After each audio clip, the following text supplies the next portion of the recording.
I'd like to welcome you to WCPT AM's Out Chicago. Think of us as Sunday brunch with your gay best friends. Now please welcome your host, Scott Duff. And a happy Sunday fun day to everybody out there. Scott Duff here along with Ellen Miller. Good morning, Scott Duff. Good morning, Ellen Miller. You know, we're here to be hands off our show. No kinks here. Only queens and a sporty lesbian. That's right. That's us. And we don't have a racist text thread either.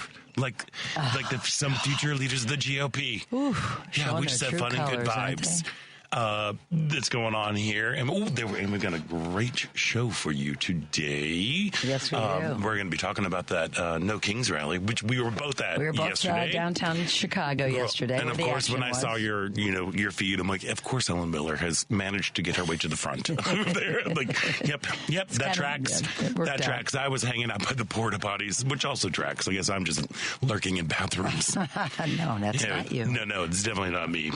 We've got a great show today. Brightwood 659 recently opened up a new exhibit, Scott Burton Shape Shift. It takes a comprehensive look at artist Scott Burton, who blurred the boundaries between art and design, identity and public space. I knew nothing about him, and I started doing a little deep dive while preparing for the show today. Just fascinating. And yeah, I'm really excited. We're going to be speaking with curator Jess Wilcox later on this hour, which I also think is a really interesting time to be talking to somebody with a museum when museums are becoming censored and their freedom of speech is being infringed upon. And just like, okay, let's bring this to the fore. So I'm excited about that. And indie pop singer Mariel Craft is bringing her tour to Shuba's in Chicago on October 23rd. We're going to chat with her about life on the road and about her new album, The Right People Will Love You, in the second hour.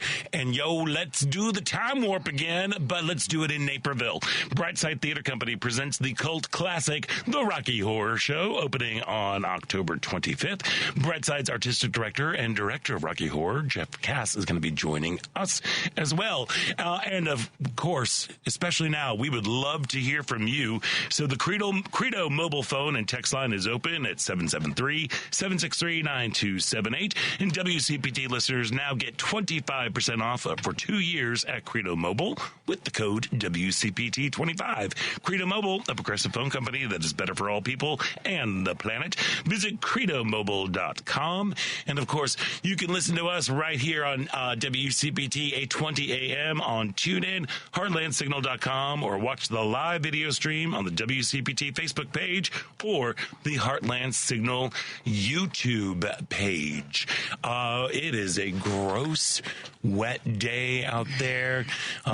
Yeah, somber. It's kind of you've had a week. I had a week. The weather is exactly how I'm feeling, and I know Kathy is too. We lost our beloved dog Maggie on Thursday. She fought a very brave battle against lymphoma, against all odds. She lived another 13 months after diagnosis, and we never gave up on her. We're very fortunate that we had the means to treat her with chemo. And, we don't have kids. We're both, they're a part of the family. She is my kid. So we didn't hesitate when we asked the doctor last fall, what would you do if it was your dog? She said, I would absolutely do it. And, if you would have told me a year ago, Scott, that we'd have her another year, I'd say, oh my God, I can't ask for anything more. But as we were talking before the show, and so many of us go through this, if you lose a beloved pet, there's never enough time with that pet. Yeah. And,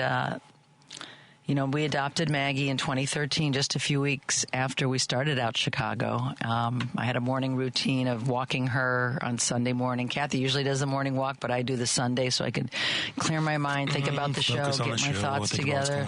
Yeah. And, we have to unlearn all the habits we have. But there's something about dogs. I know you can relate, those of you that had pets, have them now, have lost pets. That unconditional love is something you do not get anywhere else. Yeah. Not from a kid, not from a parent. I mean, maybe from a parent, but as an adult, having a dog that just is playful and childlike until the day they die, and she'd cuddle under the crook of my arm, and she was just a loving dog. We had her last day on Thursday. We sat outside on her favorite chaise lounge, and our friends. Did you give her a hamburger or something? She unfortunately was not eating. She stopped eating about a couple days before, but she had a couple little things. Our neighbors and our friends are just. We are so fortunate to have the people in our lives that we have. Because, our neighbors came over. They were crying. I've never seen more adults cry over a dog that was not their dog. But one of our neighbors, Zach, came over the night before and sat on the ground and petted her for an hour and a half. And he brought those Trader Joe salted, I'm sure you're aware, chocolate chip cookies. And he gave her, it was the only thing she ate. A little bite of it. She ate that. All righty. She got good taste because those are yummy. They're yummy. And our friends, brought food, brought dessert. We've had flowers sent. Our two guys next door. Oh, my gosh. our neighbors next door, two of the guys, Zach and Matt, both brought us flowers. And friend Jana, she, on the West Coast, she says, I'm crying. I loved Maggie. And she sent us flowers, and people baked things. And I'm like, we are so fortunate to have these kinds of people in our lives. Look, and this is what we're talking about, these days, with the importance of community about having folks around you and to lift you up. Yeah. So we're going to miss her terribly, but she lived the best life, and we had her swimming in a pool last month. Right. She was swimming laps with me, and we got her home, and a couple days later, after that trip, we found she was out of remission. She had relapsed, and I'm thinking she was swimming in that pool next to me because of sheer spirit, because dogs do everything for their humans. You do everything for them, but they give it right back, and that's why it's such a unique and beautiful relationship. So, Maggie, I hope you're running wild. Well, she's running wild. She is jumping because she was a jumper. She was a jumper. When we first got her, she used to be in the morning. We'd wake up. She was walking around on our counters. She was a 40-pound pit bull mix. But oh my gosh, that was when we first got Emmett. Jerry and I were leaving for something. We forgot something inside, and we're like, "Oh, we got to go get it." And as soon as we literally walked out the gate, and we walked back in, and Emmett was standing on top of the dining room table, going, "What?" She did that too. Dining room table. What? No. A wood dining room table. You're not supposed to see this. Never mind. Sorry. And Emmett's not a small dog either. No, but he definitely needed. We left a chair tucked or whatever, so he hopped on a chair and hopped on the table. He was just standing on there. I'm like, what are you doing? She jumped from a stand, just from a stand. She was a jumper. She was a jumper. And a total sweetie, snuggle bug, and and those of you that are in this situation. If you have the chance to put your dog peacefully asleep at home, it is really, it helps. It helps because she was as calm as could be, and we were at home. We had a fire going. We had jazz going. Her vet that she had for 10 years doesn't usually come to the house, but said, "For Maggie, I want to come. For you guys, I want to come," and. It was really beautiful, and we laid down and looked into her eyes until she went to sleep. Until she went to sleep. So it is. Some people said it's kind of weird to have the dog pass away at home. It's really, if you can wrap your brain around it and do it, it really is the most beautiful way to say goodbye. So we said goodbye, and we're going to just, there's still going to be a lot of tears and a lot of loss, but we're like everybody that deals with grief. We're going to go to Isla Mujeres to Day of the Dead. Okay, good, in a couple weeks. We haven't had a real vacation, and 13 months. Hasn't. Yeah. So we're going to do that, and you're very sweet to, on short notice, know that I'm going to be off the show for a couple weeks. But I'll be here next week. But anyway, thank you to all that are listening that gave us such beautiful condolences and messages. We are so blessed to have the people in our lives and the community we have. So I thank you, and Scott, you were one of them. I thank you too for your kindness. May her memory always be a blessing. May her memory always be a blessing. She was a good girl. She was. Mm-hmm. And we have to be grateful for the time we had. That's all you can do. Mm-hmm. Yeah. So move forward. Let's go. We're trying to push through that. Anyway, moving on. Girl, it's hard to bounce back. Like, it's a hard turn to, let me talk about, I went to a scary play. We were supposed to be there, but that was a night. That is a hard turn, but yeah. We said goodbye. Yeah, got to move on with life. That's how you keep going. Yeah. So you were at Paranormal on Thursday night. I went to the opening night of the North American premiere of Paranormal Activity, new play based on the Paramount movie series. It's a brand new story. Holy smokes. It is so much fun. I cannot recall an evening in the theater that I've experienced like that. That's saying a lot. Well, it's because it was just it's a very basic story. You've got a young couple who moved from Chicago to London to escape something that has been horrible, and we come to realize that houses aren't haunted, but people are. Yes. Dun, dun, yes. dun. There is a genre of horror plays, believe it or not. And Levi Holloway, who is a Chicago-based artist, he is a company member at A Red Orchid Theater. He wrote the play, and it is... I didn't realize that. And we've got Chicago actors. We've got Shannon Cochran and Kate Fry, and I can't remember the lead lady, Cher Alvarez, I think is her name. She's also Chicago. A bunch of Chicago folks in there. The director is from the guy who did Sleep No More, that immersive interpretation of Macbeth that was in New York and also in London. It was just a huge thing. And the Illusions was the same guy who did the Stranger Things play, and who also did the Harry Potter and the Cursed Child. Which was phenomenal. Incredible magic that's going on there.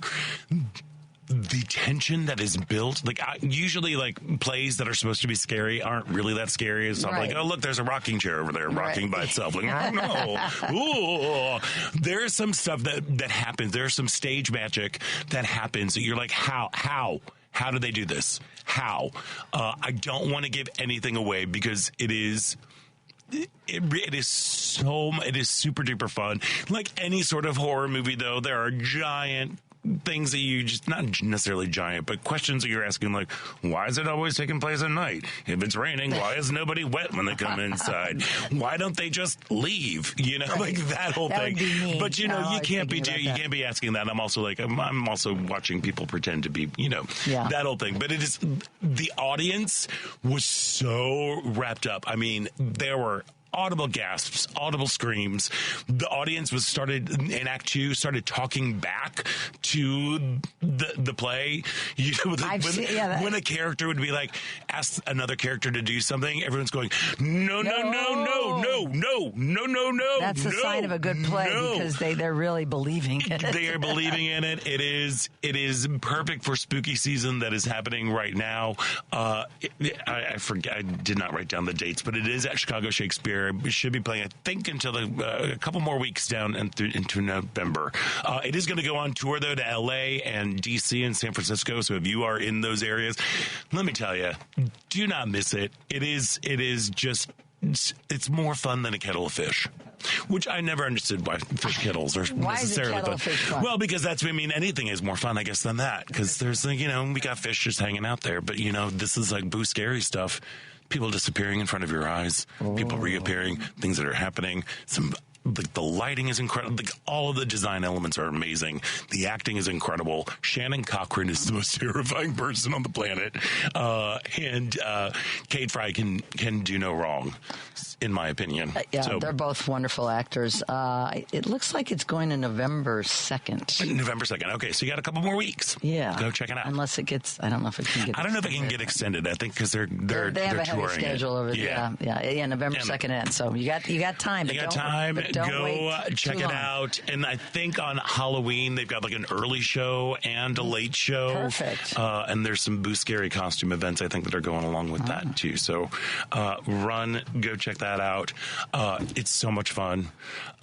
Yes. Yes, I will try and see it. There we are. Yeah, so that's why I'm not spoiling anything. Thank you for that. Because there is literally one moment that all I want to do is talk. I want to talk about it. Now, I cannot talk about it. I better not read the review because it'll probably talk about it there. I think all the reviews I've been looking at, they were like, good. Nope, we're not, no spoilers here because what is going on is like your mouth is just open. Like, how?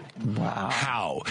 How are they doing this? So, yay, Chicago Shakes, and everybody on stage. They were great. Perfect. Perfection. Sounds like it's an embarrassment of riches. We'll talk about in the next segment, Revolutions, which I saw on Monday. Well, if you want to talk about that real quick, because I really do want to talk about the No Kings, and we want to hear people from who are out there listening out there. Make sure you use the Credo mobile phone and text line 773-763-9278. Yes, for sure. It's a premiere. Tom Morello of the band Rage Against the Machine and Audio Slave wrote the lyrics and the music. Some of it are songs that were on his 22 albums that were maybe not the most recognizable, but they grabbed them and gave them new life. He wrote a couple songs. He said he was writing one of them up until previews. I loved the music. It's a story about an African-American family. There's intergenerational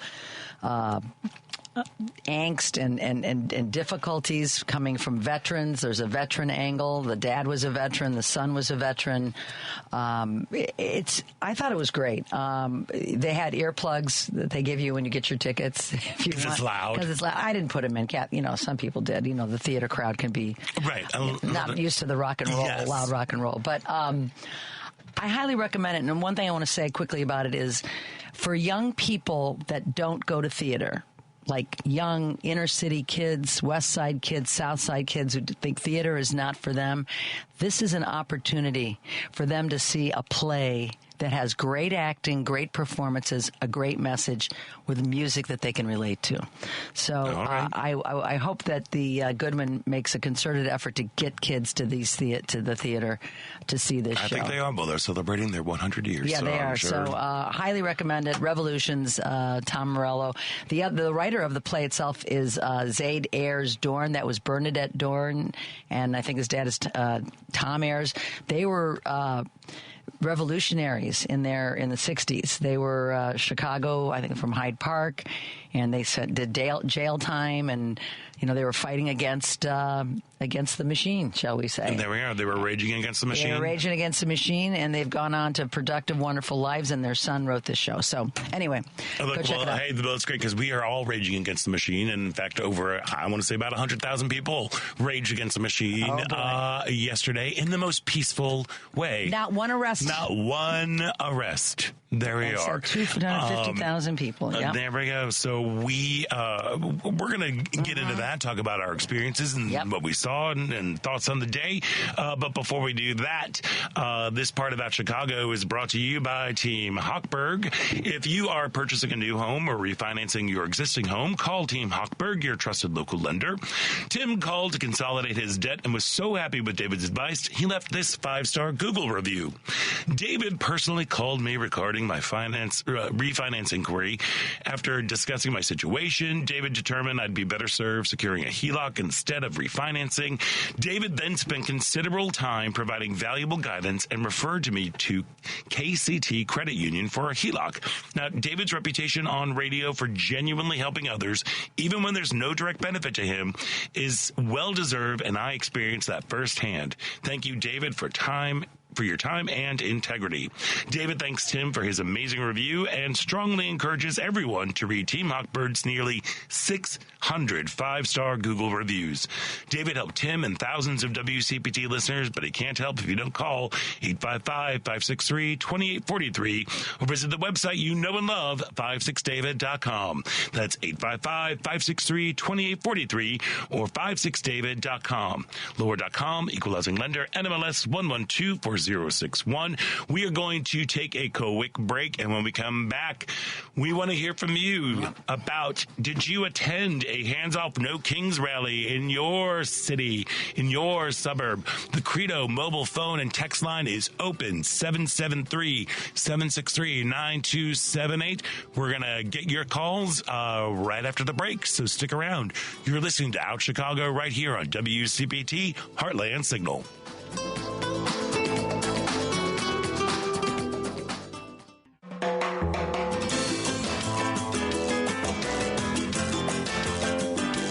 My name is Amy Sumter. I'm a comedian as well as She's Crafty, and you are listening to Out Chicago. And welcome back to Out Chicago. Scott Duff here, along with Ellen Miller, rolling along. Hey, I want to give a big old shout out to Joan Esposito. Thank you for having me on the show on Friday, where we talked about all things culture. Oh, nice. And all that stuff. But also tomorrow on Live Local Progressive, Live Local and Progressive, Joan Esposito will be joined by Arizona Representative-elect Adelita Grijalva. Come on, we want to hear that. Mm-hmm. Swear her in. That was a chant that was going on yesterday at the rally. Swear her in. Also, U.S. Senate candidate Annie Andrews of South Carolina and University of Chicago political science professor Susan Stokes, author of The Backsliders, Why Leaders Undermine Their Own Democracies. Live, local, and progressive, weekdays from 2 to 5 p.m. Central on WCPT 820 a.m., heartlandsignal.com, and tune in. So yesterday was fantastic. It was. Indivisible partnered with organizations all over the country for the Hands Off No Kings rally. There were an estimated 2,500 rallies across the country, and we were both here in Chicago. I saw numbers up at 100,000. 250. 250 was you think was the final? 250 was the number that has been coming out. 2,700 counting worldwide, because there were also international. There were international ones as well, but they say 250,000, which I think every bit of that is a good estimate of what was there. I've never seen a bigger rally. It reminded me of the Women's March. The Women's March. The very first after Trump 1.0. I don't even think it was 250 for that. I mean, it might have been 100, which was a lot. Yeah. Because we hadn't done a lot of marches up until then. Mm-hmm. Of that size. But wow.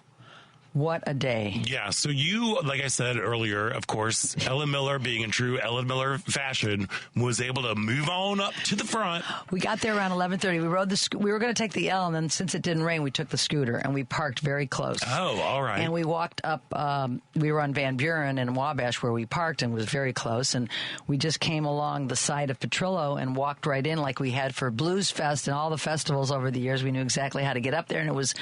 Even at 11:30, there was plenty of room up front. Right. People were.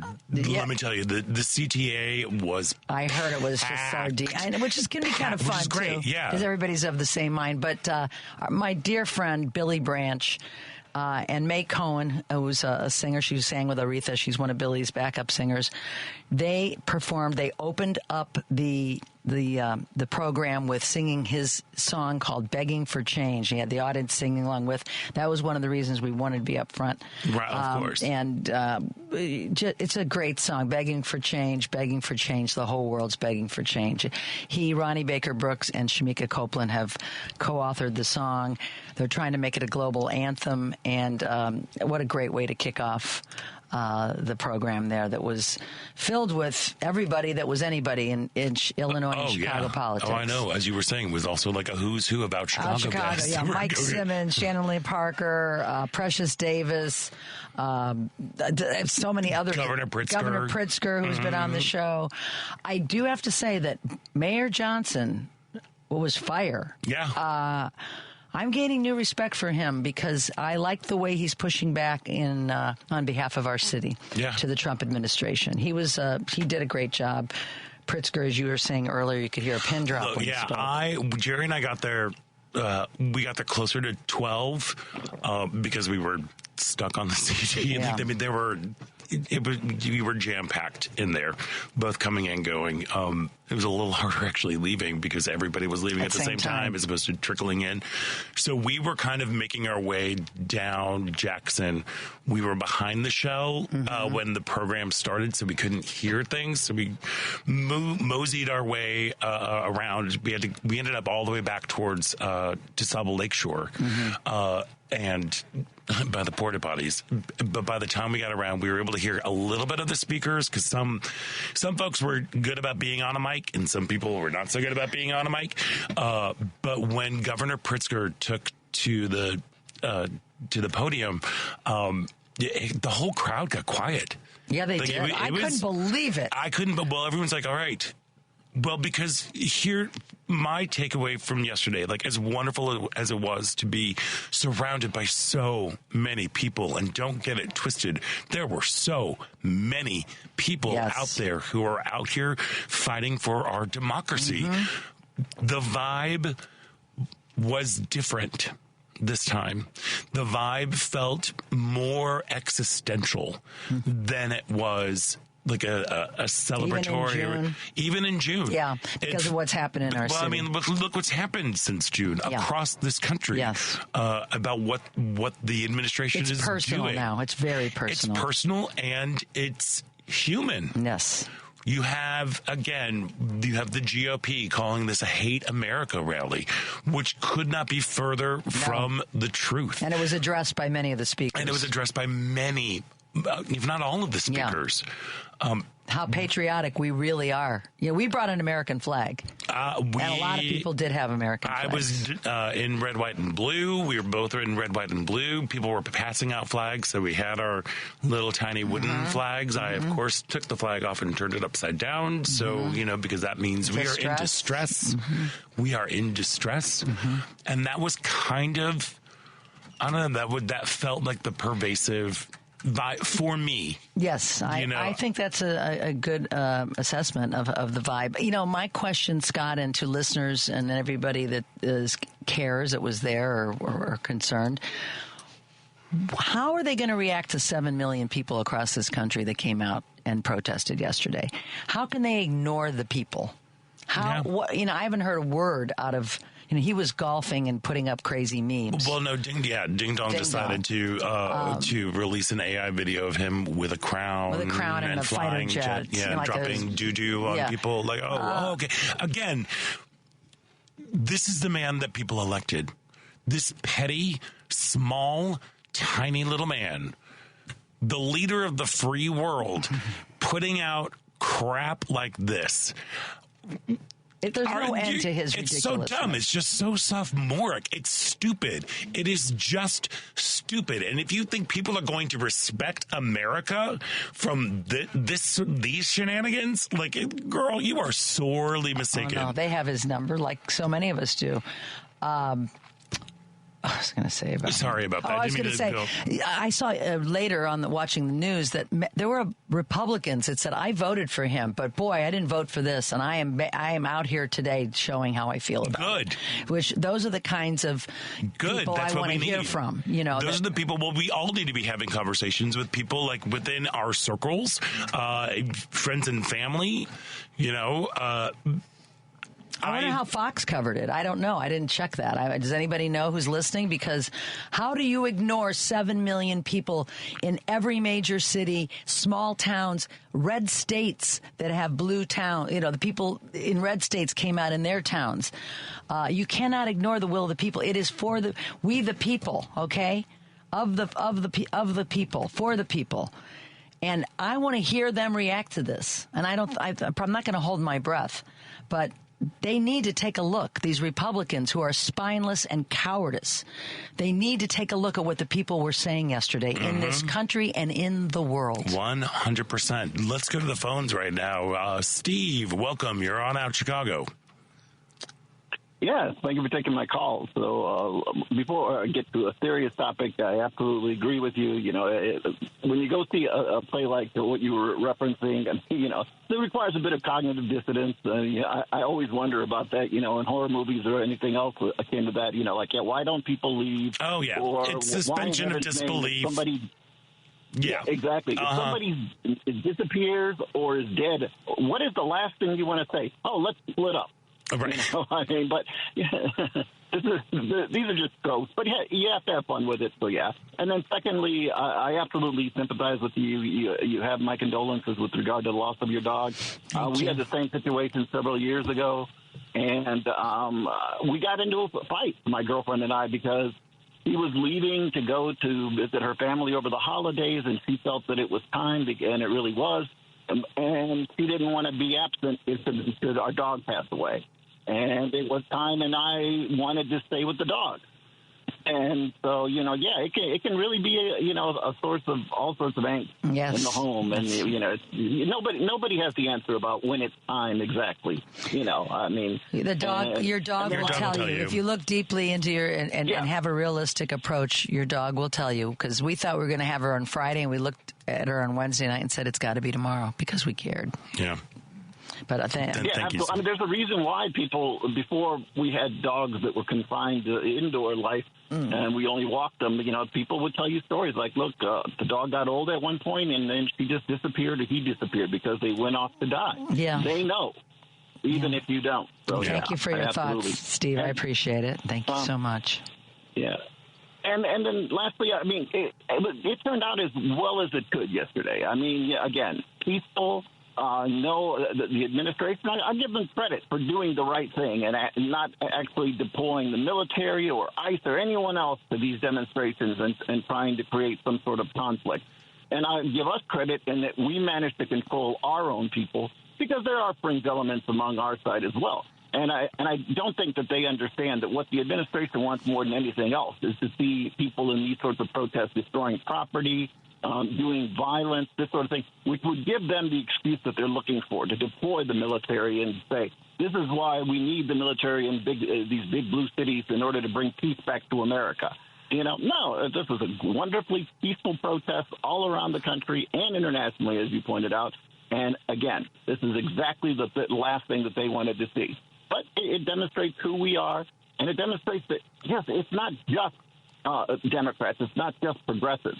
A lot of centrists, some Republicans as well, are opposed to what's going on in this country, and they're finally standing up. And let's face it, this administration is going to try and paint, and I've already seen this on conservative media. You brought up this point. Is trying to paint these millions of people as fringe elements. If they hate America, that tomorrow they would create some sort of a socialist utopia and take all your guns and keep you from going to church. This is actually what's being promoted on conservative media. Oh, not even just conservative media. From the podium of the White House, you have Caroline Leavitt saying that the Democratic Party is made up of Hamas, of terrorists, and criminals. That is what the message is from the White House. Let that sink in. As if terrorists, like career criminals and Hamas. And Hamas, yes, exactly. Well, terrorists, yes, exactly, are the ones who show up to American rallies with the left. Yeah. What in heaven's name does Hamas have in common with the left? In the country, nothing. Yeah. And criminals, I hate to break it to you, criminals are criminals. They're not showing up to protest movements. Yeah. It's just this ridiculous thing. It's like, I was going to go out and sell drugs or shoot somebody, but I have to get to that protest first. The best of America showed up yesterday. That's who was that was who was there. It's true. Steve, thank you so much for giving us a call. We really appreciate your input there. Yesterday was, I don't know, again, it felt different, but I felt buoyed. I felt that one of the things that made me feel so happy was on my way down on the Red Line, which of course, runs the entire line of the city. There were so many different people on there. Good. For the first two rallies, that I went to, it was mostly older folks. Or as my friend says, NPR tote bag carriers. It was definitely NPR tote bag carriers, but it was like AARP card carriers too.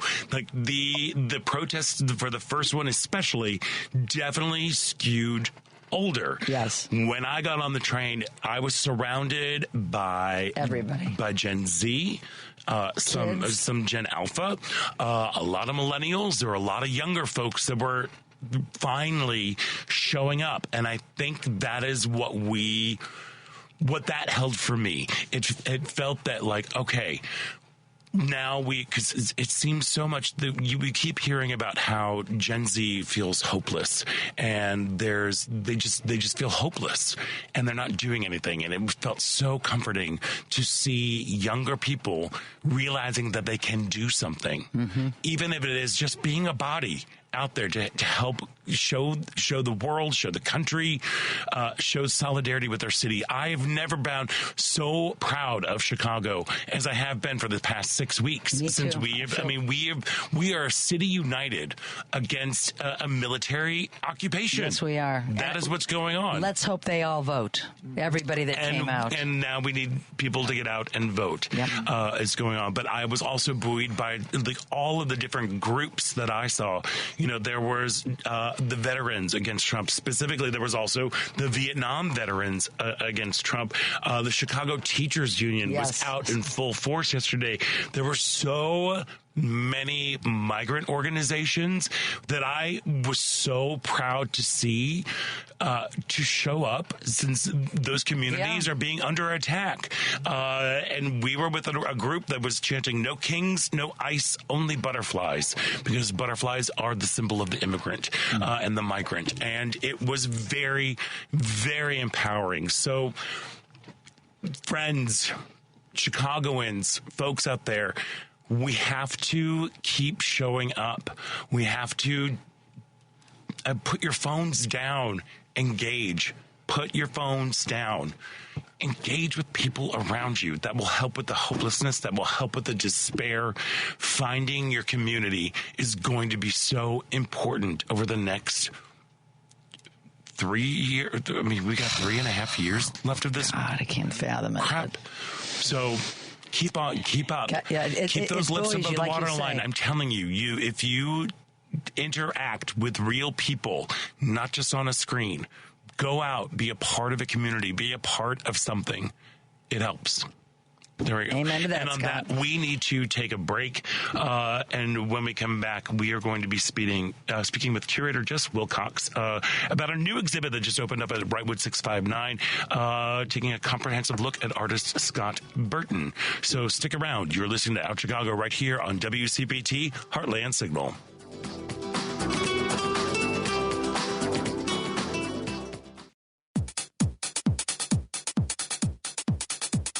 Hi, I'm Spencer Tweedy, and you're listening to Out Chicago on WCPT. Welcome back to Out Chicago. Scott Duff here, along with Ella Miller, rolling along on a very soggy fall day. Mm-hmm. Fall just came. It did. Fall was it was like, we're thinking about it, and then blammo, we're here. We're picking tomatoes and cucumbers still. Tons of them. All right. Yeah, the gardens hopefully are we'll still be okay, growing. because I had to kill my garden. Yeah, It made me sad. I want to have for Thanksgiving fresh produce on the table for our garden. That is That's a goal. my goal. I don't know if it's going to happen. You almost did it last year. Yeah. You were very close. I was. But with the weather turning, it's a great time to head inside, do some inside stuff. And I think you should head on over to Brightwood 659. Love that space. Love that gallery. It's incredible. It is. And they recently opened up the new exhibit, Scott Burton, Shapeshift. It takes a comprehensive look at artist Scott Burton, who blurred the boundaries between art and design, identity, and public space. And joining us now is curator of Scott Burton Shapeshift, curator Jess Wilcox. Jess, welcome to the show. Thanks so much. I'm happy to be here. Oh my gosh, we're so excited that you are able to join us today. And, to be honest, I was unfamiliar with Scott Burton and his work. But as I was prepping for our conversation, I was just going through some New York Times stuff and all this. I am just thoroughly fascinated by this artist. When did you first encounter his work, and how would you describe it? Well, that's a really good question. So it's funny because I first encountered his work, like maybe many people, not really knowing it was his work. Right. Because he makes public work that function as seats and benches a lot of times. And I grew up in Cambridge, Massachusetts, and had been sitting on his beds, or on his benches, that are at MIT without knowing it. Right. It was only when I went to graduate school and learned about him as an artist that I recognized I sat on that bench. Yeah, because his work is all over New York, and that's Chicago how, as well, and Chicago too. Yeah, but isn't that how he kind of became known as what people are calling him as a lunch artist? Yes. A lunchtime artist. That's also one way that I experienced his work as well when I was, first working in the museum field at MoMA on 7th Avenue right across the street.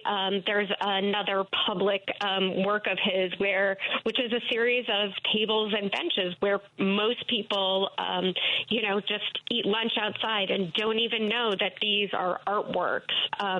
Which I think is really fascinating. And, one of the stories that I hope that this exhibition tells is the story of how he arrived at artwork that is so subtle and so unassuming, because it wasn't quite always like that. I hope that people will come on over and see the ways that he began in performance art, actually, moving into sculpture, is one of the key things that this exhibition does, which is really exciting.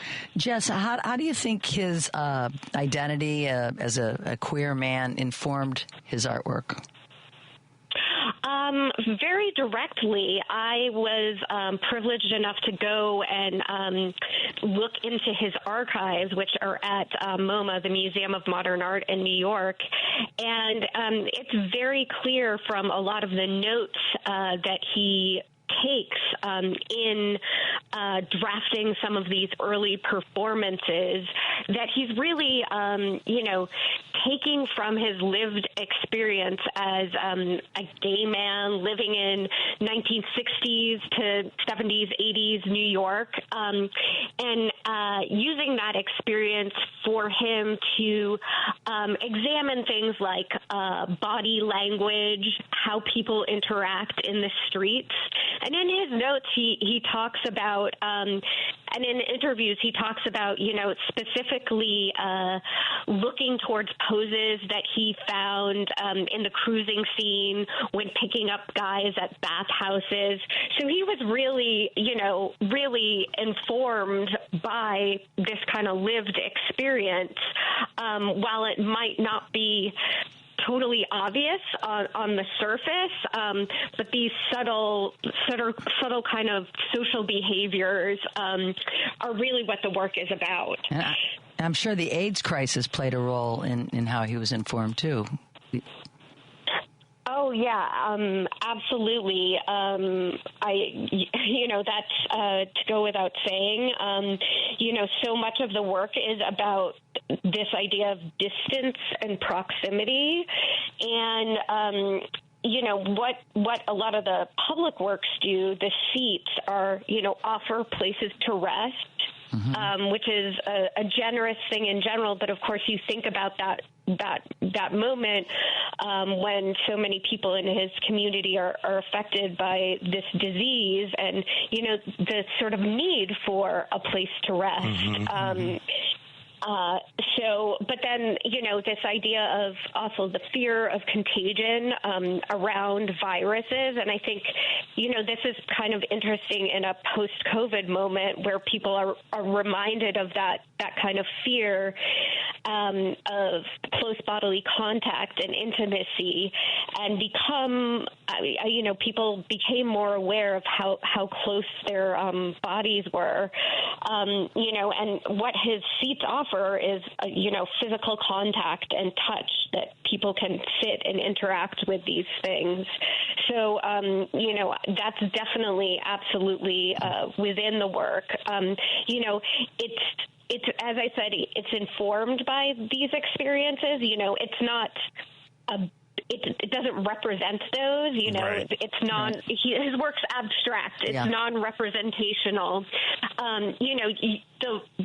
Some of the chairs and seats resemble bodies in the way that all chairs, have a back and have legs and have arms. So we can make that, I think, as humans, having used furniture our entire lives, we make the sort of connection between the body and the furniture. Mm-hmm. But it's not like, he's sculpting sculptures that clearly have heads and arms and legs, but you kind of see it in this abstracted way. Right. It's looking at the layer, and it's so interesting because you don't, as you were talking, the description about how he blurs the line between public art and just identity and design and all this stuff. You really don't think about the objects that you use. Something simple as a chair. Somebody made that and it's designed it, and there is thought and a process behind everything. Since so much of his work were these giant public works, what is in the exhibit that is happening now at Wrightwood 659? So, we couldn't take a whole environment. Here's an entire branch that we're Unfortunately, no. But we do have several works that are in the same kind of materials that he uses for a lot of the outdoor works, and which are functional seats and furniture that people can actually sit in, which is, an unusual thing in art museums, and certainly not all of the works are in that kind of condition that they can be sat in. But I think it's a really important aspect of the exhibition that people do get a chance to lie back on a kind of chaise lounge, low to the floor, and just experience a gallery, a museum setting, in a way they wouldn't usually, and look at the architecture differently. But then, what's really exciting, because it hasn't been shown as much in exhibitions of his work, are documentations of early performances, both stage performances as well as more conceptual kind of street actions that he did in the late 60s. And some of those, because they're out in the streets interacting with a public that is not like a paying ticket audience, I think you can really see how he's interested in the different social dynamics in public space that are the same dynamics that, his late public work is dealing with. So hopefully people will be able to make that connection. So as you were, working and becoming more familiar with Scott Burton's work, what is the biggest takeaway that you had while curating this exhibit? What was my biggest takeaway? I would say, so much of his work is about spending time and looking closely. So whether he's providing a seat for someone to sort of sit out in the public and look at other people's behavior and interactions on the street, or whether you're looking at a chair that he has designed that looks like a typical Adirondack chair, a sort of outdoor vernacular furniture.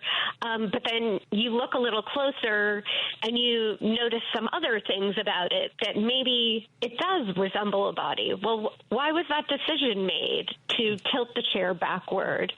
And so I think, the takeaway is a certain mode of observation and heightened sensitivity to the world around you is what I think Scott Burton does really well. Oh my gosh, and I couldn't think of a better message to have these days than to take time and to enjoy rest and to enjoy looking at things from a new perspective and to just see the world through a different lens. Look, again, the weather is getting a little bit more chilly. Perfect time to head inside. So make sure you head over to see Scott Burton Shapeshift. It's now open at Wrightwood 659. The exhibit is running through December 20th. Advanced tickets are required, but you can do that and find out more information about all of the different exhibits that are happening over there. Just go to wrightwood659.org. Jess Wilcox, thank you so much for taking time out today, and thank you so much for your thoughtful care and consideration in putting together this exhibit. Thank you, Jess. All right. Thank you for giving me the time. Of course. Bye. Of course. We are going to take a quick break, and when we come back, it is the second hour of Out Chicago right here on WCPT Heartland Signal.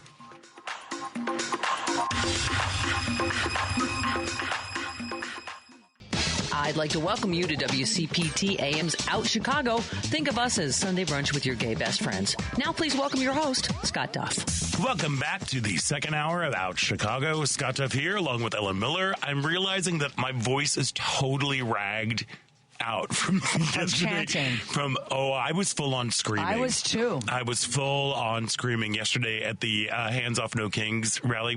You were correct. I was looking through numbers during the break. 250,000 people in Chicago. The most cathartic moment for me actually was like as we were going up Michigan Avenue, and then as we turned right around, the boos that were happening. A lot of middle fingers. Oh my God! At least where I was, there was boos around that Ding Dong Tower, and there was a group of people that were hanging out on a balcony up top, and the entire crowd collectively went into their Game of Thrones realness and just we were screaming shame for staying up there. So it was a beautiful day. We are buoyed by it. Yes, we are buoyed by finding joy in the creative spirit. So a little bit later on this hour on Out Chicago, we're going to be chatting with folks with Jeff Cass, who is the artistic director of Brightside Theater in Naperville. They are getting ready to do the cult classic Rocky Horror Show. One of my faves. One of my absolute faves, too. We're going to be chatting with him in a little bit. But before we do that, our first guest today, or second guest, our first guest of this hour, the Washington Post writes this of our next guest. Like they say, listening to Mario Craft's music feels like FaceTiming your best friend. She's comforting, honest, and sometimes hilarious as she sings her way through moments that feel almost universal, especially to millennial and Gen Z women.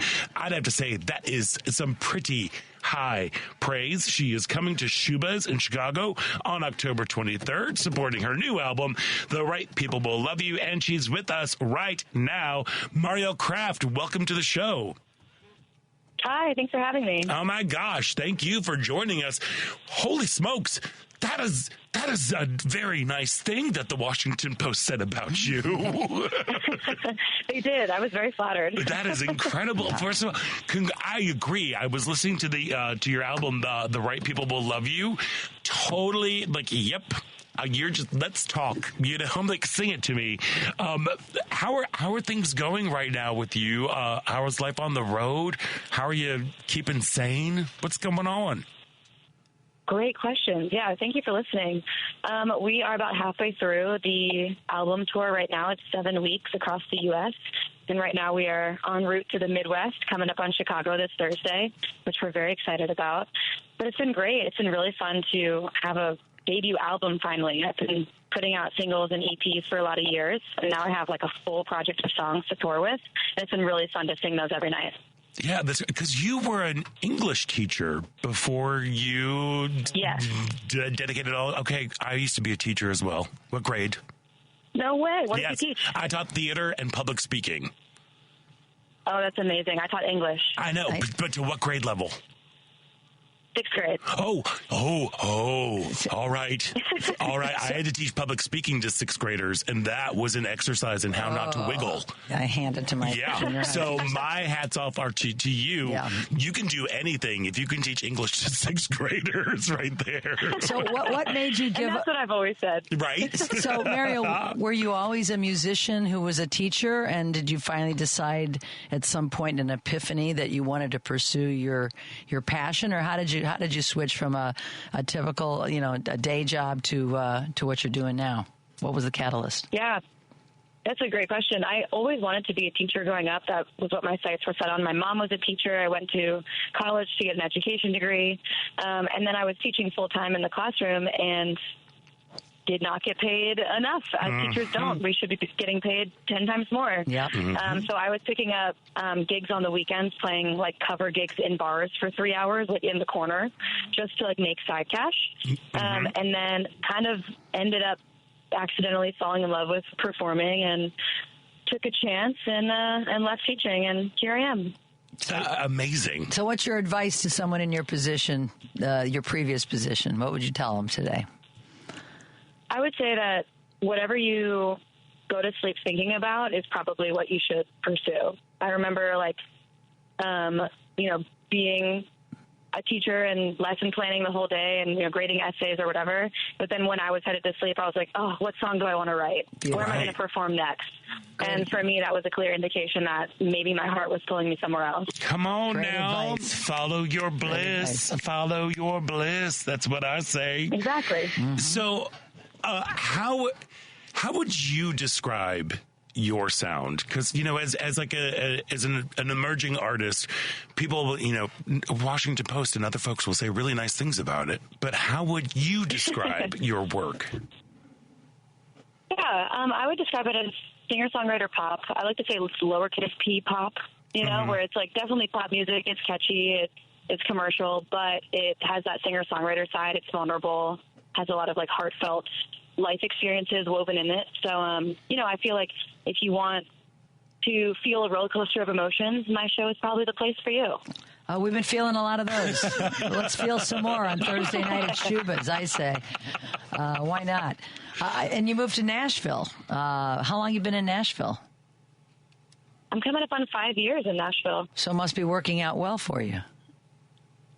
Yeah, it's been great. I have found, my musical community. I've found writers that I really love who have written this album with me and producers. And I feel like I've been able to grow there a lot more than the East Coast, which is where I grew up. Mm-hmm. It was great to learn music there in a place like Rhode Island, which is where I grew up. It was like, the big fish, small pond mentality, which was amazing to build confidence. But to be in Music City now has just been amazing to be challenged and get better. It's got to push you to your highest height, being there with all the competition. So that's a great thing.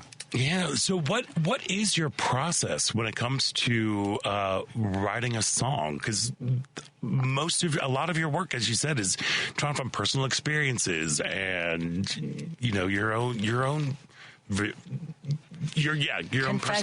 confessional kind of thing. Yeah. What is your process when you are writing a song? Yeah, oftentimes I'll come into a writing session with a stem of an idea or a title or a line, and then my co-writers and I will flesh it out. We'll talk through like, okay, what does this mean? How could we make this into a hook? How can we make this interesting for people who don't know you and your story and make it relatable for them?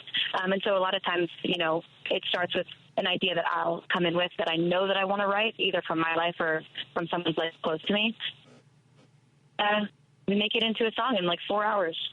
I love that you just encapsulate the spirit of collaboration, because for me, I am not a musician. I am musically inclined, but I'm not that's not how I make my living. And for me, a singer-songwriter always just feels like because I live with a writer, it's such a solitary experience. But I love the fact that you are going into rooms and studios with other artists to collaborate to create something. Yeah, I feel grateful to do that. I didn't do that before I moved to Nashville. There wasn't much of a co-writing scene where I'm from. Mm-hmm. But in Nashville, there are people who are full-time songwriters. Like, their entire career is meant to make my songs as an artist stronger for me and my audience. And so leaning into that has only made everything I make better. And do you feel the community is supportive there? I know there's a lot of competition, but do you feel that there's a real community, especially as a woman singer-songwriter that's not necessarily a country singer? Have you found your people? Right, exactly. I think that was a misconception that I had and that a lot of people have of Nashville, is that it's mostly just country music, which there is a large country music industry there, of course, but all the other industries are growing as well, like the pop industry, the rock industry. And so to be there as that's kind of robustly growing is a really exciting time as people are coming to Nashville for those genres kind of for the first time. So I do feel like the community is supportive. We're small, but we're hungry, and all ships rise, so we try to support each other. Awesome. That's and girl, I gotta say, there's got to be something in the water in Nashville. There are so many openly queer women musicians based there. Yeah, they've all been on our show. They've been on our show. Like, you were our third this year. We're like, oh my gosh, because we spoke with country singer Brooke Eden, indie rocker Kristen Ford. Both have been on the show. Yep. I know both. Of course. I figured you might. You must. I got to throw one up more name. We just met a woman named Madeline Edwards that we became friends with quickly. Do you know Madeline? Do you know Madeline? Yeah. She's awesome too. We're a small community. I figured. Yeah. I'll tell her we said hi. But so how? Yeah. I mean, it just. I will. Do you? Are these some of the folks that you kind of, I love that you were saying that, a rising tide lifts all boats. Like, that is. That is for me also the basis of our country, but that's for another time. But do you feel like there specifically the queer community within Nashville is there to support and nurture these new artists? Absolutely. I'm been so pleasantly surprised with the queer community in Nashville, especially coming from the Northeast. Yeah. I was, transparently kind of scared to go to a red state and figure out a community there. But I think because it's a blue dot in a red state, people are so much more willing to stand in who they are because they have to. It's not just an accepted thing that we're going to be included in every room we're in. So people are louder in their support, which has been amazing. But there are queer spaces all around Nashville, like the Lipstick Lounge and Play and, Canvas and different places that do specifically support the queer community with queer writers rounds and queer showcases that have really knitted us closely together. Oh my gosh, Ellen Miller was just writing things down. Because I'm going to be there around Christmas time. My in-laws live a couple hours from Nashville, and we always need to, we always have a nice time with them, but that where they live is as red as it can be, so we need to cleanse our palates by coming to Nashville for a couple of nights, which we always do. Definitely. So Lipstick Lounge, and what was the other one? Lipstick Lounge, I would say, is the best one because they have it's an actual music venue as well as a lesbian bar. Oh. And so on Tuesday nights they do a queer artist showcase every Tuesday night. We're going to be there on a Tuesday night. Then you should go. You should definitely go. It's the first place I played at Nashville, and they were amazing. Fantastic. You got to go. Ellen's also an incredible blues harmonica player as well. So she'll have her harps. Yes. She'll have the harps on her. I sit in when I'm in Nashville. It's fun. I always play a lot. It's a gas. So thank you. Thanks. So, but speaking of live shows, what do you bring? What is going to, like, when folks want to come see you on the 25th at Shuba's, what can they expect when they come see Mariel Craft live? So this is the first tour that I've brought my full band. Like, the full show is coming with me. So a lot of times I've come through these cities far from Nashville with just me and my guitar, which has been great. But now we have drummer, keys, guitar, lights. We have the whole shebang. So really excited for that show. They're going to hear most of the songs on my new album in their full form, and also some songs from my previous projects, and also maybe a couple acoustic songs that are stripped down. And so it'll be a time of, positivity, high energy, joy, healing, reflection, maybe a little bit of, confronting the past in a way that, brings us some hope. But the community at my shows has been so wonderful. I just find that they make friends with each other, and they're so attentive and supportive, and we just have the best time. Well, I live 3 blocks from Shuba's, so my wife and I are planning on being there. So I look forward to hearing you. Oh, my gosh. Yeah. I can't wait to meet you. Yes, and we were at Lucius last night, and on the way home, I said, we're going to have Mariel on the show tomorrow. Let's play her music, and from the venue to home, and we were both like, oh, my God, she's fantastic. I know, right? It is so much fun. We got to go. So I'm planning on being there. So I'll introduce myself to you. Yeah, please do. Thank you. Sure. Oh, my gosh. Well, the album is The Right People Will Love You. The artist is Mariel Craft. You can get her live at Shuba's right here in Chicago on October 25th. You can also see there's an Ellen Miller sighting as well. Yes, for tickets, go to marielcraft.com. Mariel, thank you so much for joining us today. And just keep kicking butt as you're on the road, and keep having your voice heard. Keep having your voice heard. Thank you so much. I appreciate you having me on. Thank you. We are going to take a quick break, and when we come back, we are going to be speaking with Artistic Director of Brightside Theater in Naperville, Jeffrey Cass. So stick around. You're listening to Out Chicago right here on WCPT Heartland Signal. My version of on time. I don't mean to make you wait. Sorry in advance.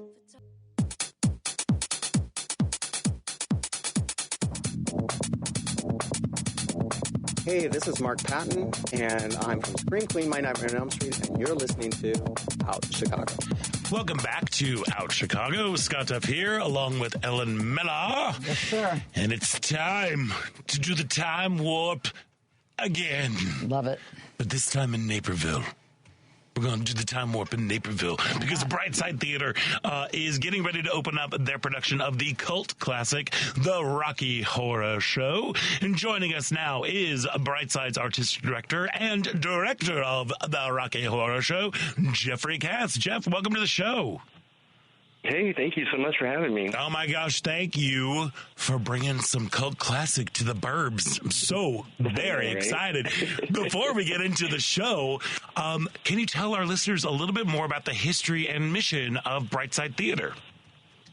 Yeah, so Brightside Theater, we're going into our 14th season at this point. All right, come on now. Yeah, I know, right? We got through COVID and everything. We're here to educate, entertain, and enlighten, and we perform 4 main stage productions a year, and along with 2 youth productions, and then offer summer camps for kids throughout the summer that are based on a musical. All right, come on now. I love that. So I got to ask you, what was your first encounter with Rocky Horror? Was it the movie? Did you see the play? What was your... The show leaves an indelible mark on you, I feel. Yeah, I think it was probably in high school when I saw, like, clips from the movie. Okay. I don't think I ever sat down and like watched the whole thing in high school, but I was fortunate enough to be able to see the Broadway revival in 2001. Oh, was that the one with obviously was that the one with Leah Delaria as Eddie? Yes. Yes. Girl. Vega was Magenta. Terrence Mann was Frankenfurter. And Joan Jett was Columbia, and Raul Esparza was Riff Raff. Oh, wowza. That is amazing. I'm sorry. I know, it doesn't really get better than that, right? So 2001, that was a while ago. What? It was. But can you recall what when you left the theater, what you felt like? Yeah, I mean, I felt so elated and excited because it was such an irreverent production that just kind of really leaned into the dirtiness of it and the grunge of it, and that was really appealing to me with the way they approached it. Yeah, and it differs from the movie in a few ways. Yes, it does. You know, here I am. I'm just talking about the Rocky Horror Show, which Brightside Theater is getting ready to open on the 25th. I am just talking about it like everybody knows what it is. Can you tell folks a little bit about the Rocky Horror Show? Yeah, the Rocky Horror Show is, there are 2 very straight-laced 1950s teenagers who end up having a blowout tire in their car on the way to visit a friend in the woods. And so they're kind of stranded. They happen upon a castle-like looking mansion. And unbeknownst to them, it is occupied by Frankenfurter, who is a transvestite, and all of his friends, and 2 others that are closer to him as well that are his servants. And the kids get swept into this, and it's the night that Frankenfurter is going to bring his creature alive, because he's been making a man with blonde hair and a tan. And, Janet and Brad, right? Brad and Janet. Yeah. Janet and Brad, yeah, that's right, yeah. And so they kind of get swept up into the circus of it all. And there's a lot of awakenings through the night for those characters. It is a very eventful evening. It is an eventful evening. It is a very eventful evening, yeah. But one of the great things about the show is that it is kind of not only is it like saucy and irreverent, but it is definitely a love letter to like B movies and like, like B horror and all that sort of genre love to this. So why did you... camp. I mean, it's got a campness to it. There's a campiness to it as well, you know? Oh. How do you balance like the campiness with like there's a message of self-expression there? How do you balance those? That's a great question. Okay, so the show is so like loud and fast and moving. But you know, when we get to the ballad that Frankenfurter sings, "I'm Going Home," for me, that's where we really bring it to, and like ground it. Because I think that's like the message, right? He's lived his life the way he wanted to live it. He no longer can, so he's going home, right? So yeah, up until then, it's been, a lot of fun. We've just been leaning into the camp as much as we can. Right. But it's all based, the big thing I can tell the actors and having them work on is like, you can't be over-exaggerating just to over-exaggerate. It's got to be grounded in truthfulness, because that's where the comedy lies, right? So if this is that character's truth, we will find it funny. But if you're just putting it on, the audience isn't going to be with you. So that's a big thing we've been working on, and I think we're getting really close to it. They're going to be going into tech starting tonight as we open for Friday, so lots of new things to add to it with the costumes and wigs and lights and heels. All the set pieces now. Heels. So, yeah. Has your Frank been rehearsing in heels? That's what I want to know. Yes. Anyone who wears heels has been rehearsing in heels since pretty much day one. Good. So the comfort level is there, yeah. Because that is quite a demanding role, and especially if you're running around a set in some stacked stilettos or whatever. Yeah, but, like Rocky ends up in heels, Brad ends up in heels. They all do. Janet. Some of the other ensembles is, Janet's in heels, So this is, I got a question. So you're in Naperville. Why this show? We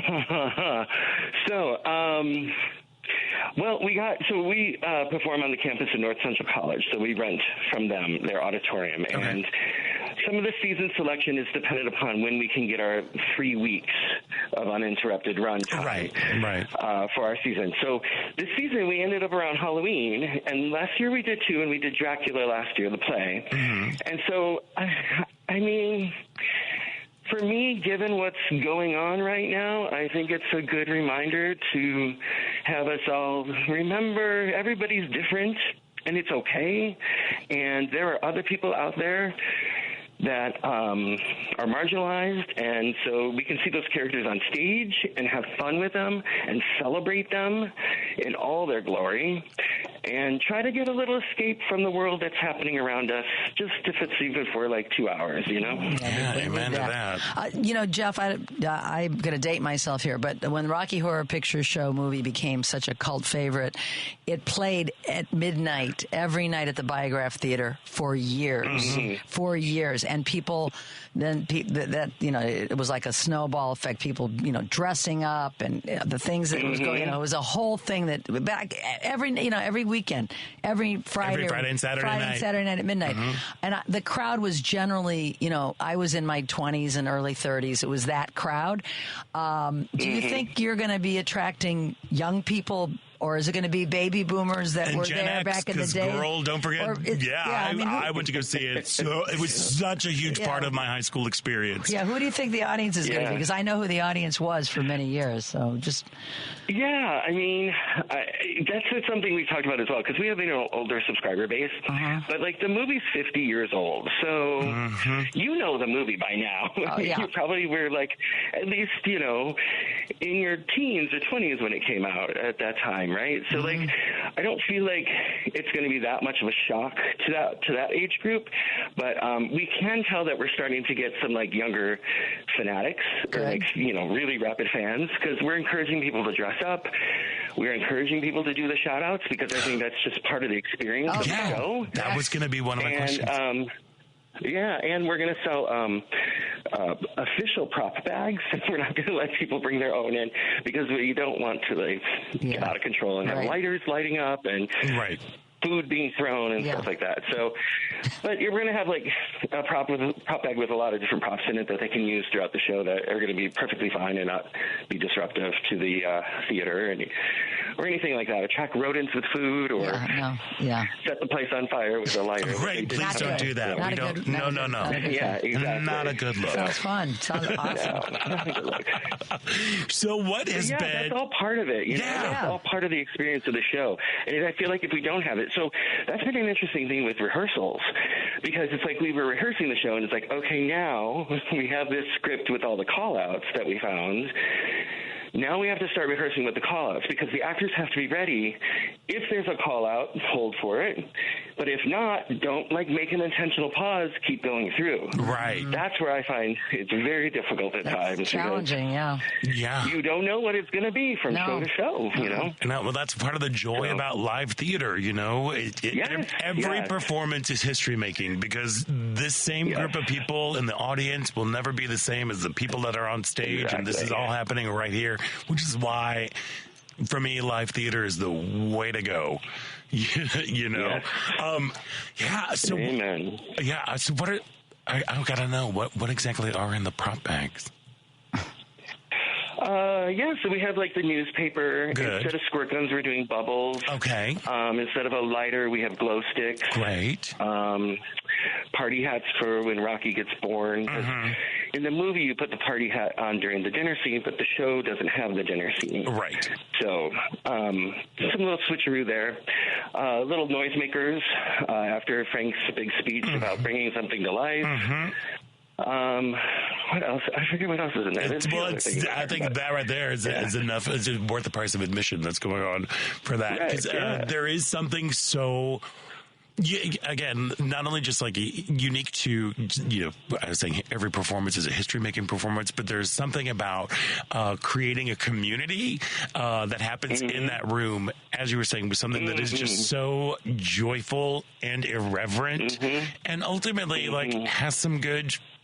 There's some good little messages if you look hard enough for them. Yeah, but it's not, and you're just there for the entertainment. Totally cool.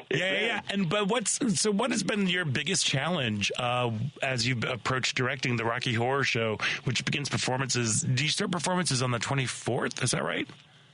Yes, this Friday. Yeah. So, what has been your biggest challenge as you were putting this puzzle together? I think it's the balance, right? Finding the balance between how far is going too far, where are we not going far enough, into the camp, into the sexuality of it.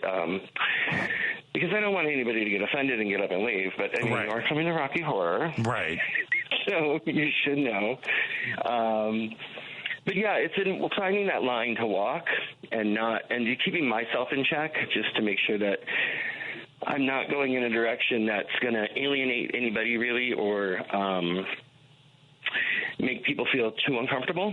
Because, there should be some uncomfortableness because that's how you grow, right? Right. I want to know. Right. So, that's been the balance. And then the call-outs. That's been an interesting thing as a director because, your scene's got momentum, and all of a sudden it's stopping because there's somebody calling something out, and it's okay, get back on track. Where were we, Yeah. But, and for the actor to ignore it and not pay attention to it and let it influence their next line. Right. You do want to, just stay in the scene, which can be quite challenging. Girl, all you got to do tell them just lock eyes. Just look into your scene partner's eyes. That'll help you. The hardest one, I think, is the narrator because he's on stage by himself. Oh, yeah. Which is the audience. So he's fair game. And in a wheelchair. So, Yeah. Oh, my gosh. Yeah. So what is your biggest hope for folks when they come to check out Brightside Theater's production of Rocky Horror that starts this week? Just come and have fun. We need fun. We need fun in our lives right now. We do. Yeah, right? I mean... we were loading in yesterday, and just a few blocks from here is Naperville's largest park that they have in their city, and it was filled with 75,000, I think, participants in the No King's Day yesterday, and it's great, go do that because that's important, but then you still need to, opposite of that, go have fun so that you can still keep moving forward. healthy. Yes, so important. Yes. Well, look, it sounds like it's going to be a fantastic run for you. Good luck. I know tech is always a challenging time, but it's also a very exciting time when all of the pieces of the puzzle come together and you get to create this beautiful, fun, and interactive production of Rocky Horror. So make sure you go get your tickets to go see Brightside Theater's production of the Rocky Horror Show. It begins performances on the 24th and runs through November 9th. You can head to brightsidetheater.com, and that's theater with an R-E because they're fancy that way, for all of your tickets. Jeffrey Cass, break all the legs, and remember, don't dream it, be it. My favorites. Yes. Thank you, Jeff. Yes, definitely. Thank you so much. Thank you. Our pleasure. Our pleasure. All righty. We've got to take a quick break, and when we come back, it is the final thrilling show-stopping moments about Chicago right here on WCPT Heartland Signal.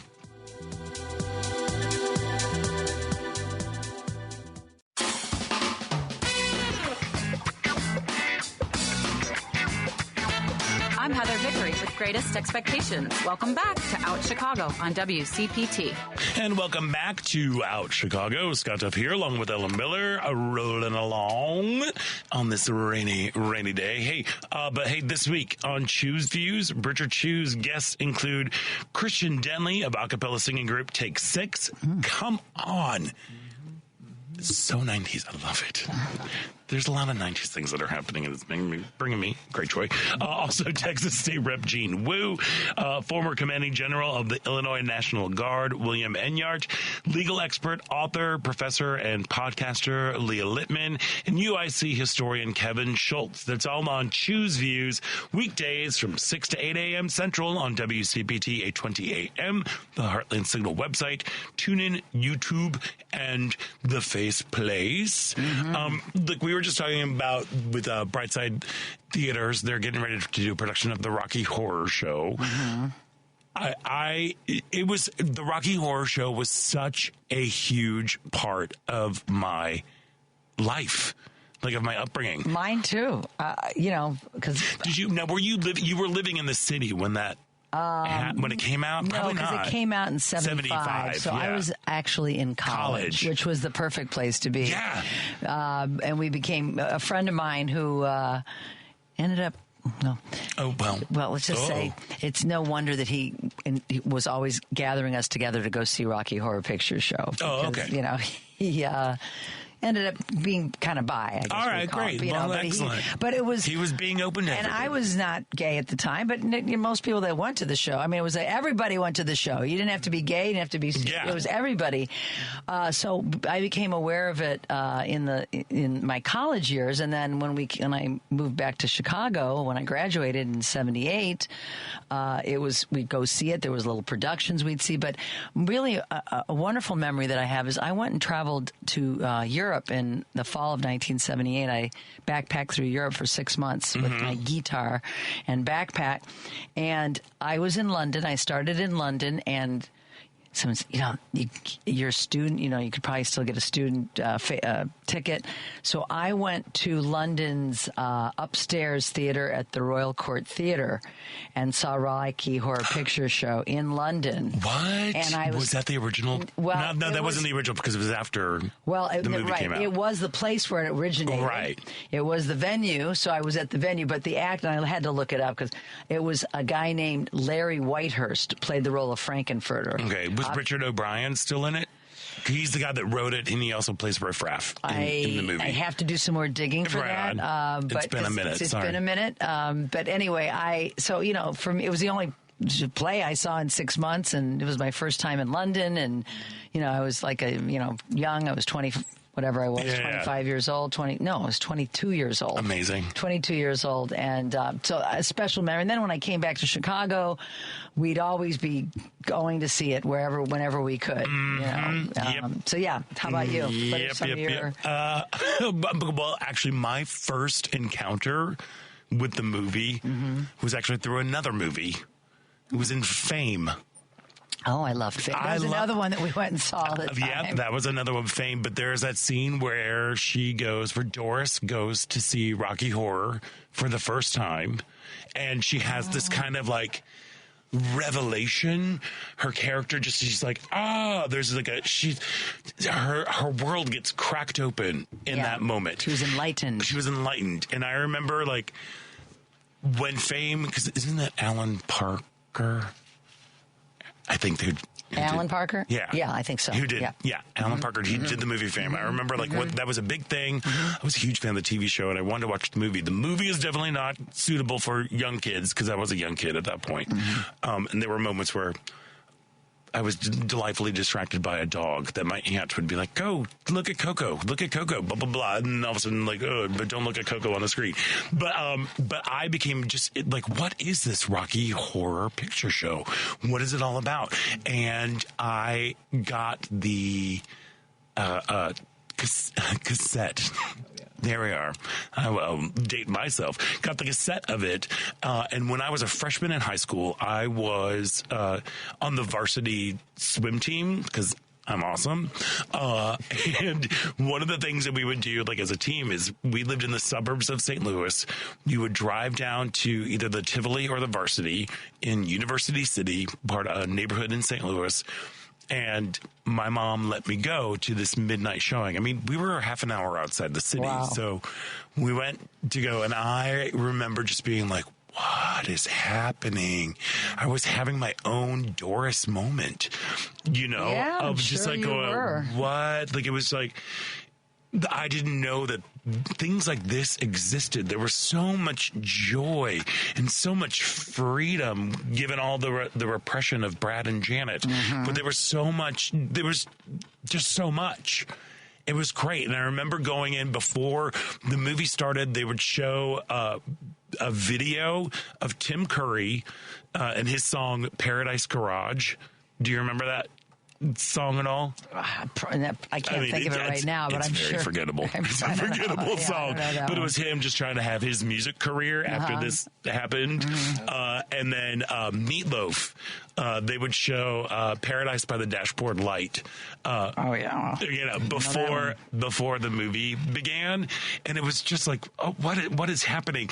I became such a fanatic about it. Like, I would listen to my cassette the whole time, but I also, at the time, you could buy a cassette of the audience watching the movie, so you could learn all of the call-in responses.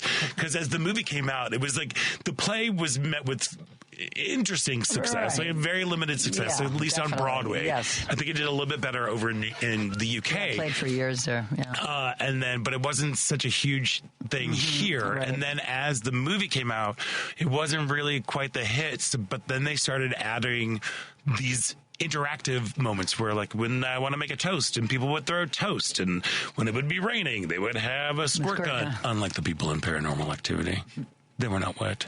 You got a little wet here. So, but like this, and you would do like the windshield wipers, and there's a light. You would flick your lighter open. It was just so much fun. And I wanted to learn it. So I literally, every time I was in a car, my mom and I had to share one car because, she was a single mom and there was me. And, but I would put that cassette in just to learn the responses from it, and we would go. I know, that's look, I wanted to be, it felt, again, we're talking about community. It felt like being a part of something, and a part of something that was irreverent and transgressive for I was such a good boy, growing up, and to have that little bit of like little edge to me, that kind of felt really, really cool. And it found like a wonderful... It awakened something in you. It did. It did. Anyway, Tim Curry was featured this morning on CBS Sunday Morning. He had a stroke 12 years ago. I know, yeah. But it was a really good interview. it's sad to see him, but, I mean, he looked pretty, he's lost the left side of his body, but, he reflected on a lot He's lost movement on the left. He hasn't lost the entire left side of his body have not fallen off. It's a Halloween. It's a paranormal thing. No. Yeah. How do they do that? No, he's mirrors. Yeah. But he looked fine, and he was very introspective. It was interesting to learn about his life, but I thought it was, I'm watching him now. We're going to be talking about Rocky Horror later. Oh, well, Tim Curry's had the most bizarrely wonderful career ever. I mean, and he's like an accomplished stage actor. He was Amadeus. He played Mozart in Amadeus. Mm-hmm. He was Frankenfurter. I think it's one of his biggest things that put him on the map. But then he's part of another cult classic, Clue. And Home Alone he was in even. I've only seen Home Alone once. And I don't like too. It. I don't like it. I'm like, it is so violent. It is one of the most, and I know it's like, we get away with it because it's a kid doing it, but I'm like, these dudes are getting the crap. I know. I feel like you did. I hear what you're saying about that movie. Yeah. Tim Curry was definitely one of those people where I'm like, definitely made my potty parts tingle. That I was like, what's going on? What's happening here? Mm-hmm. All right. Yeah. It didn't happen for me that way, but that's okay. But I loved him. I mean, he is still he's here, but his career is behind him. But he did some great works of art, and he's just a memorable person. His facial expressions are just he's unique and his application of eyeshadow was impeccable. Anyway, if you want to go and if you haven't seen Rocky Horror, head on out to Brightside Theater coming up. Oh, and I do want to make a correction because I was right when we were talking to Mariel Kraft. She's going to be at Shuba's on the 23rd, which is Thursday. I mistakenly said Saturday. The 25th. Yeah. I mistakenly said the 25th when we were leaving, but it's the 23rd. 23rd at Shuba's, and go to marielkraft.com for tickets. MarielleKraft.com. There we are. And I guess as long as we're doing some businessy stuff, sure. Just want to let everybody know that Monday on Driving It Home, Patty Vasquez will be taking your calls and talking to Neil Coate, candidate for Congress in the 8th District of Illinois. That's Driving It Home with Patty Vasquez, weekdays from 5 to 7 p.m. Central on WCPT 820 AM, the Heartland Signal website, TuneIn, YouTube, and Facebook. And you know what? You can always listen to all of your favorite WCPT shows. We've got podcasts available now, including Out Chicago. In fact, we got 2 full episodes and featured interviews, and you can find them on Spotify, Apple Podcasts, TuneIn, iHeart, YouTube, and Amazon Music. That's a lot of places. I think we should just say, wherever you get your podcasts. Wherever you get your podcasts. So many places. We're there. All you got to do is search for Out Chicago or get the links on our show page by visiting heartlandsignal.com and clicking on our picture. The latest additions to the featured interview podcast. Oh, we had Miss Cracker from RuPaul's Drag Race. She's going to be out in Buffalo Grove this weekend for Crack-A-Lantern. And on Eileen Dixon, who is the director co-adapter of Red Twist Theater Chicago, queerly adapted from the play you've never heard of that inspired the musical You Can't Get Away From.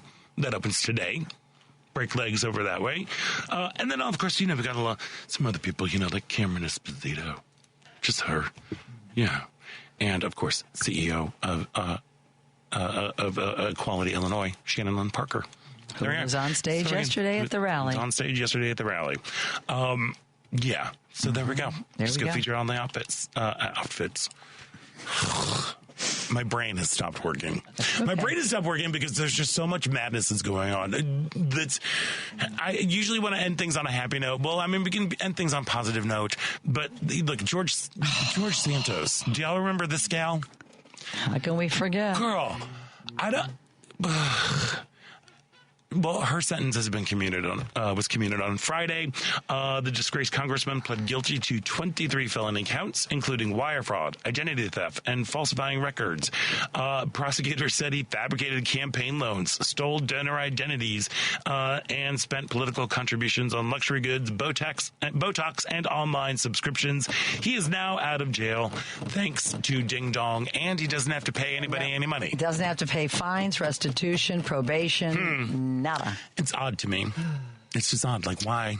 Why at this time? I have a theory that seems a little conspiratorial, but it's a theory. Let's hear it. Well, okay, so Marjorie Taylor Greene, she, a couple months ago, started like, I don't know, I think before this whole administration started moving at a breakneck pace, you still have people in the MAGA movement who are trying to be little superstars, like Little Boebert and Marjorie Taylor Greene, and, you know, all these people who are still wanting to be like, all right, look at me, I'm a jerk. And they were just posting things out. Nancy Mace, she's another one. I was about to bring her up. That one. But she was like, George Santos needs to be set free. He's been, like, she went out on this weird thing, and I'm like, okay, I didn't realize you were such a big fan of the George Santos. But she lately has been speaking out against the shutdown, the government shutdown, saying it's and against what's happening with healthcare. And she's like, people are not concerned, which has been like, oh, are you okay? Did you have the blue pill? Must have hit her head. Or hit her head and fixed it. Like, got it jostled back into place. She's also been a huge proponent, along with Nancy Mace, to have the Epstein files released.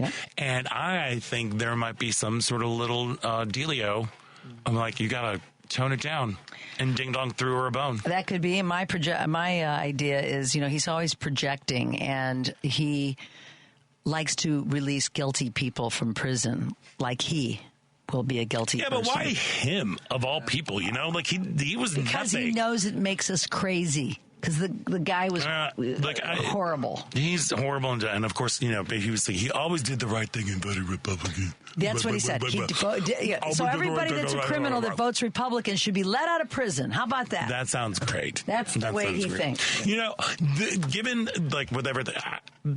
This is a kind of a hard left turn. Sorry about that. But you know, I was thinking about yesterday and the number of people that were out there who were marching for democracy. We even had a giant constitution that was on display here in Chicago that marched the route through everything. And I keep going back to like stuff with this government shutdown, and it's giving Ding Dong a time to like, we're getting rid of these quote unquote Democrat things that we don't need. Which is weird. And I was having a moment like the major things behind like the GOP are like people, they don't want a handout. People are getting something for nothing, and like people gotta, all of that sort of horse pucky that is happening. But when yesterday.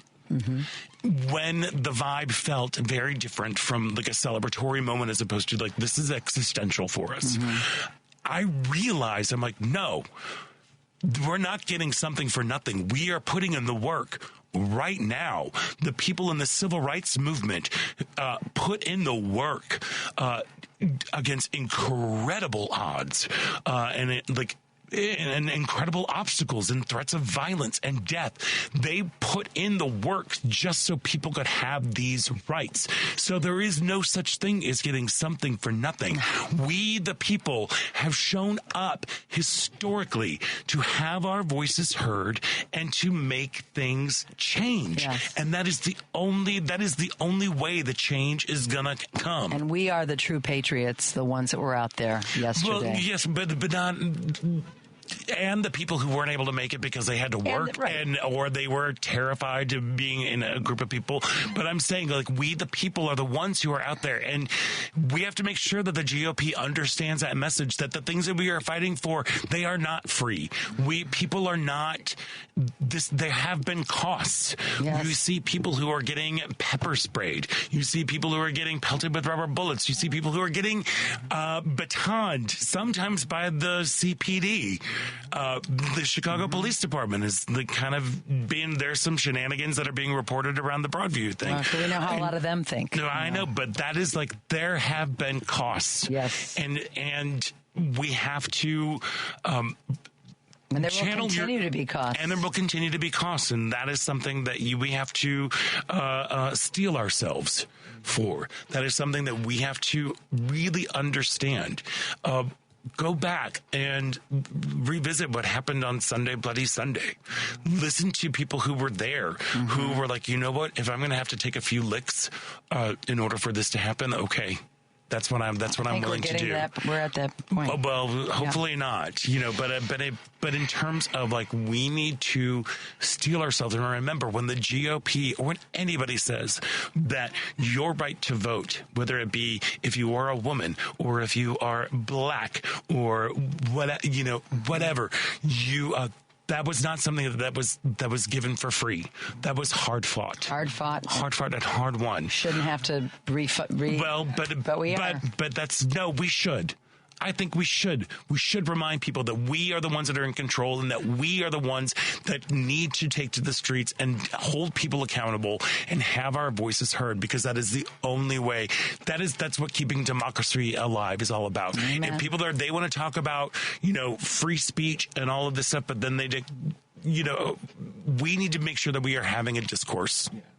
That we and all of these rights that are unalienable, they have been hard won by many people. I mean, we spoke, and they need to answer because we put them there. Amen to that. All right. And on that note, that brings us to the end of this week's show. I want to thank all of our guests, Jess Wilcox, Mario Kraft, and Jeffrey Cass. Henry, thank you so much for running the show. You were amazing. Thank you. Great to have you in here. Matt, thank you so much for making things run so smoothly back there. Ellen Miller, I'm sending you so much love. Much love and little jumpy kisses from a sweet lady. And I'm Scott Duff, and until next week, stay proud.